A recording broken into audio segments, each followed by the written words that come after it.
students, welcome to Edu channel. നമ്മൾ ചാനലിൽ discuss ചെയ്തുകൊണ്ടിരിക്കുന്നത് ഇപ്പോൾ 10th സ്റ്റാൻഡേർഡിൻ്റെ സയൻസ് സിലബസ് ബേസ് ചെയ്ത് ഫസ്റ്റ് ചാപ്റ്ററാണ് ഇപ്പോൾ ഡിസ്കസ് ചെയ്തുകൊണ്ടിരിക്കുന്നത്. ഫസ്റ്റ് ചാപ്റ്റർ എന്ന് പറഞ്ഞാൽ കെമിക്കൽ റിയാക്ഷൻസും ആൻഡ് ഇക്വേഷൻസുമാണ്. അപ്പോൾ അതിനിപ്പോൾ നമ്മൾ കണ്ടിന്യൂ ചെയ്തുകൊണ്ടിരിക്കുകയാണ്. ഇതിപ്പോൾ തേർഡ് പാർട്ടാണ് നമ്മൾ ഡിസ്കസ് ചെയ്യുന്നത്.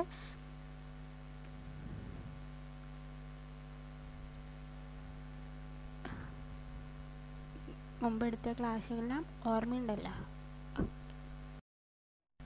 ഈ സെക്ഷനിൽ നമ്മൾ ടൈപ്സ് ഓഫ് കെമിക്കൽ റിയാക്ഷൻസ് ആണ് ഡിസ്കസ് ചെയ്യുന്നത്. അപ്പോൾ ടൈപ്സ് ഓഫ് കെമിക്കൽ റിയാക്ഷൻസ് പറയുന്നതിന് മുമ്പേ ഒരു ഇൻട്രൊഡക്ഷൻ. അതായത് during a chemical reaction atoms of one element do not change into those of another element, nor do atoms disappear from the mixture or appear from elsewhere. Actually, chemical reactions involve the breaking and making of bonds between atoms to produce new substances.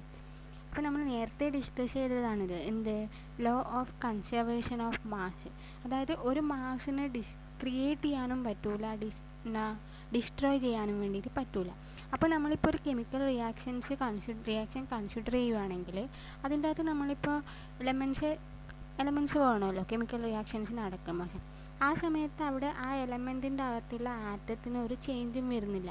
അവിടെ നമ്മൾ bonding മാത്രമേ നടക്കുന്നുള്ളൂ. അതായത് bond create ചെയ്യാനും പറ്റും, destroy ചെയ്യാനും പറ്റും. പക്ഷേ ആറ്റത്തിൽ ഒരു ചേഞ്ചും വരുന്നില്ല, ആ എലമെൻറ്റിന് ഒരു മാറ്റവും ഉണ്ടാവുന്നില്ല.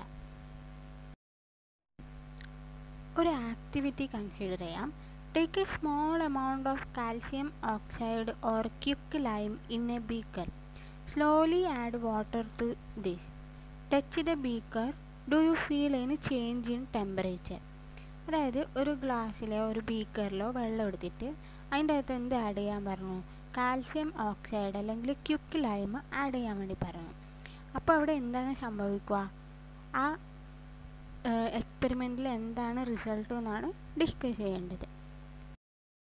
Calcium oxide reacts vigorously with water to produce slaked lime, that is calcium hydroxide, releasing a large amount of heat. അതായത് നമ്മൾ നേരത്തെ ചെയ്ത എക്സ്പെരിമെൻറ്റിൽ നമ്മൾ വാട്ടറിൻ്റെ അകത്ത് എന്ത് ആഡ് ചെയ്തു?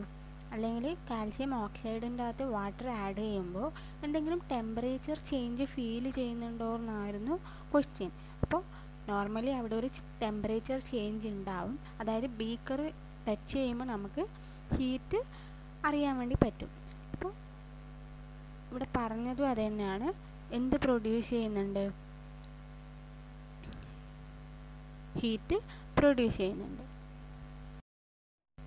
ഈ നടന്ന കെമിക്കൽ റിയാക്ഷൻ്റെ chemical equation, balanced chemical equation എങ്ങനെ എഴുതാം? CaO ബ്രാക്കറ്റിൽ എസ്, ദാറ്റ് ഈസ് CaO എന്ന് പറഞ്ഞാൽ കാൽസ്യം ഓക്സൈഡ്, ദാറ്റ് ഈസ് ക്വിക്ക്ലൈം. അത് ഏത് ഫോമിലാണ് ഉള്ളത്? സോളിഡ് ഫോമിൽ. പ്ലസ് H2O ബ്രാക്കറ്റിൽ L, that is H2O liquid ഫോമിൽ. അതായത് കാൽസ്യം ഓക്സൈഡും വാട്ടറും റിയാക്ട് ചെയ്തിട്ട് നമുക്ക് എന്താ കിട്ടിയത്? CaOH ട്വൈസ്, ഓയും എച്ചും ഒരു ബ്രാക്കറ്റിലിട്ടിട്ട് ട്വൈസ്. അത് ഏത് ഫോമിലാണ്? അക്വസ് ഫോമിൽ. അപ്പോൾ അതിൻ്റെ പേരാണ് സ്ലേക്കഡ് ലൈം. ഇതാണ് balanced chemical equation of the reaction. In this reaction calcium oxide and water combine to form a single product, calcium hydroxide.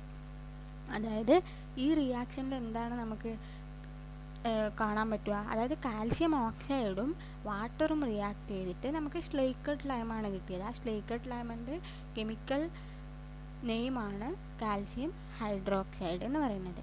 Such a reaction in which a single product is formed from two or more reactants is known as combination reaction. അപ്പോൾ നമ്മളിപ്പോൾ ഇവിടെ discuss ചെയ്യുന്നത് combination reaction ആണ്. അപ്പോൾ combination reaction എന്ന് പറഞ്ഞാൽ reactant സൈഡിൽ കൂടുതൽ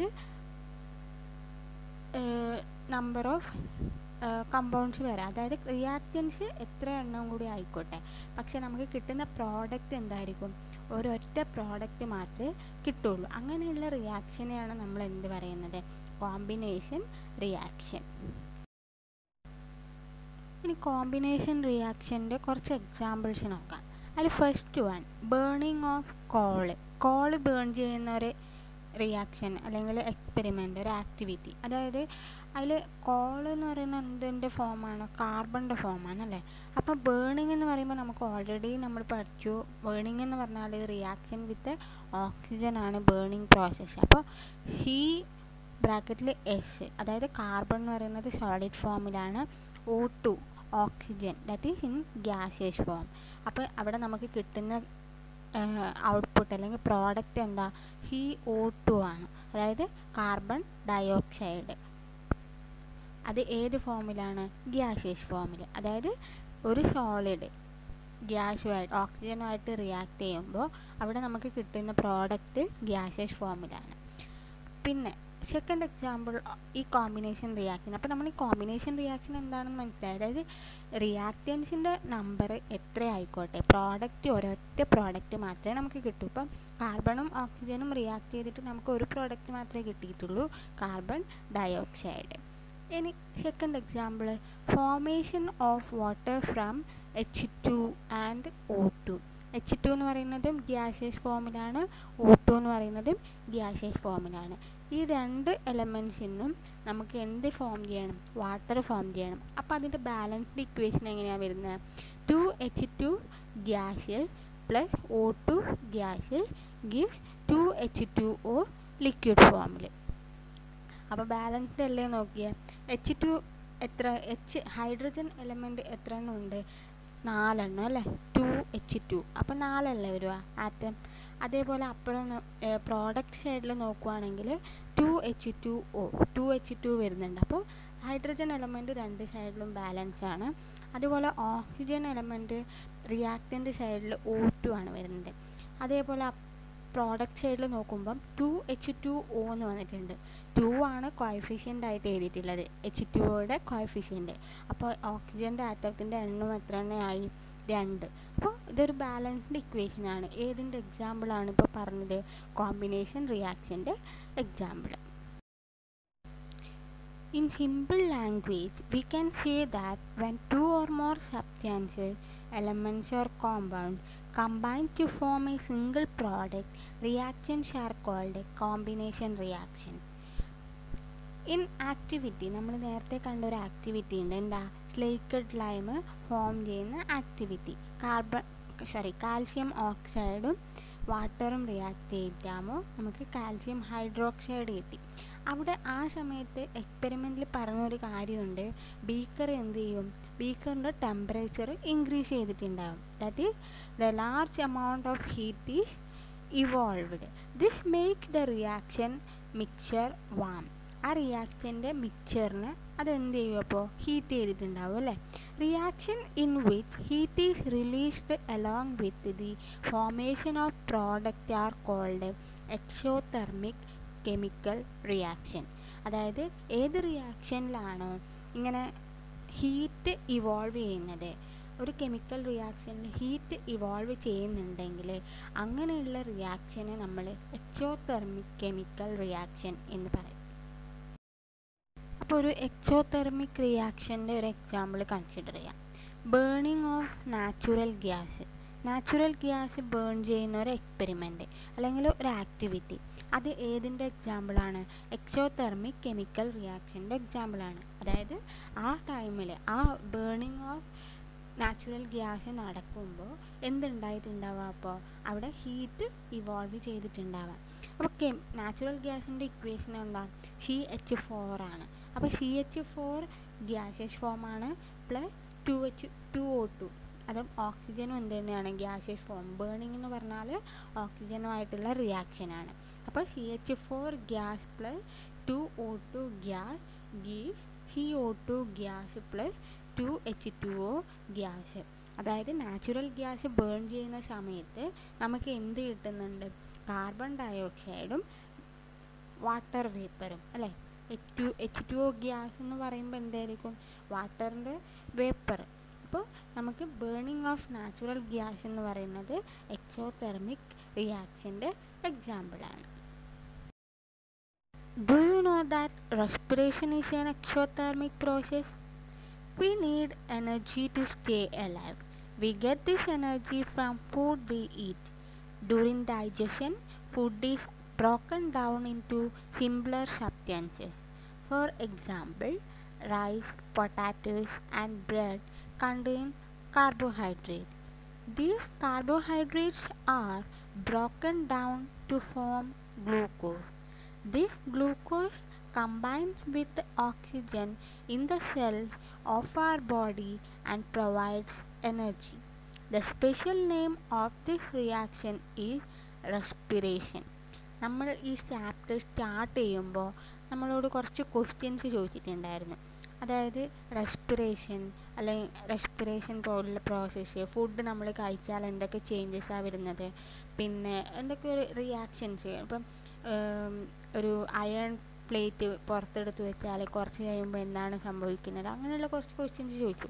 ആ കൂട്ടത്തിൽ ഈ റെസ്പിറേഷൻ്റെ ഒരു പ്രോസസ്സും കൂടെ ചോദിച്ചിട്ടുണ്ടായിരുന്നു. ഫുഡ് കഴിച്ചു കഴിഞ്ഞാൽ നമ്മൾ കഴിച്ചു കഴിഞ്ഞാലും അതേ ഫോമിൽ തന്നെ ഉണ്ടാവുമോ എന്നൊക്കെ ചോദിച്ചിട്ട്. അപ്പം ആ ഒരു കേസിൽ വരുന്ന ഒരു സംഭവമാണിത്. അതായത് നമുക്ക് എനർജി കിട്ടുന്നത് എങ്ങനെയാണ്, നമ്മൾ കഴിക്കുന്ന ഫുഡിനനുസരിച്ചിട്ടാണ് നമുക്ക് എനർജി കിട്ടുന്നത്. അപ്പോൾ കഴിക്കുന്ന ഫുഡിന് നമ്മുടെ ബോഡിയിൽ എത്തുമ്പോൾ എന്താണ് സംഭവിക്കുന്നത്, അതായത് ഡൈജഷൻ നടക്കും അല്ലേ.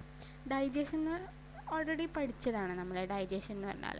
അപ്പോൾ നമ്മൾ ഈറ്റ് ചെയ്യുന്ന നമ്മൾ തിന്നുന്ന ഫുഡിൽ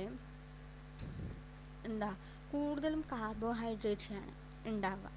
അപ്പോൾ ഈ കാർബോഹൈഡ്രേറ്റ്സ് എന്ന് പറയുന്നത് എന്ത് ചെയ്യണം, ഗ്ലൂക്കോസായിട്ട് മാറണം. അപ്പോൾ അതെവിടെ നിന്നാണ് ഗ്ലൂക്കോസ് ആക്കുന്നത്, നമ്മുടെ ബോഡീൻ്റെ അകത്തു നിന്നാണ്. അപ്പോൾ ഈ ഗ്ലൂക്കോസ് എന്തുമായിട്ട് റിയാക്ട് ചെയ്യും, ബോഡീൻ്റെ അകത്തുള്ള ഓക്സിജനുമായിട്ട് റിയാക്ട് ചെയ്യും. നമ്മൾ ഫുഡ് കഴിച്ച എല്ലാ പാർട്ടിലും എത്തണ്ടേ. അപ്പോൾ അവിടെ നമ്മൾ ബോഡിയിൽ കാർബോഹൈഡ്രേറ്റ്സ് എത്തിക്കഴിഞ്ഞാൽ അത് ബ്രേക്ക് ചെയ്തിട്ട് ഗ്ലൂക്കോസ് ആവും. അത് ഓക്സിജനുമായിട്ട് റിയാക്ട് ചെയ്തിട്ട് എന്ത് ചെയ്യും, നമുക്ക് എനർജി പ്രൊവൈഡ് ചെയ്യും. അപ്പോൾ അവിടെ റിയാക്ഷൻ അല്ല നടക്കുന്നത്, കെമിക്കൽ റിയാക്ഷൻ അല്ല നടക്കുന്നത്.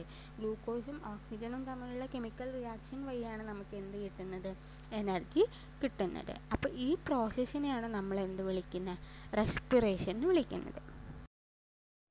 അപ്പോൾ ഡൈജഷൻ്റെ സമയത്ത് എനർജി പ്രൊഡ്യൂസ് ചെയ്യുന്ന ആ കെമിക്കൽ ഇക്വേഷൻ എന്ന് പറയുന്നത്, കാർബോഹൈഡ്രേറ്റ് നമ്മുടെ ബോഡിയിൽ എത്തിയാൽ അത് ഗ്ലൂക്കോസായിട്ട് മാറുമെന്ന് പറഞ്ഞു. അപ്പോൾ ആ ഗ്ലൂക്കോസാണ് പിന്നെ ബ്ലഡിലെ ഓക്സിജനുമായിട്ട് കമ്പൈൻ ചെയ്തിട്ട് നമുക്ക് എനർജി റിലീസ് ചെയ്യുന്നത്.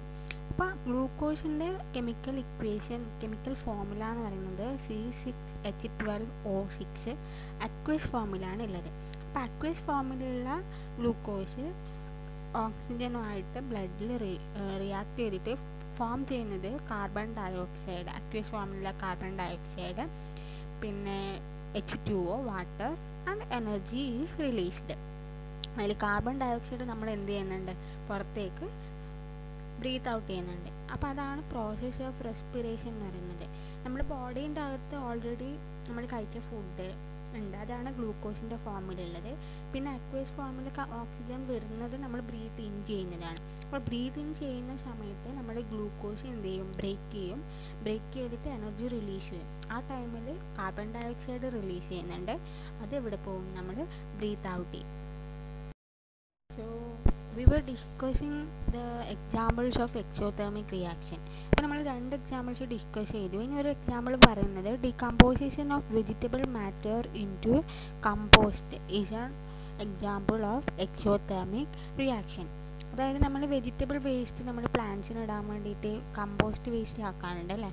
അപ്പോൾ ആ വേസ്റ്റിന് കമ്പോസ്റ്റ് ആക്കുന്ന ആ പ്രോസസ്സിന് നമ്മൾ ഏത് റിയാക്ഷൻ എന്നാണ് പറയുക, എക്സോതെർമിക് റിയാക്ഷൻ എന്നാണ് പറയുക. Because there is a release of heat during that process.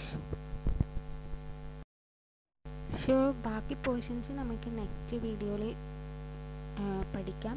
So if you like this video, please subscribe the channel, comment if any doubt and any improvement needed, share to your friends. Thank you.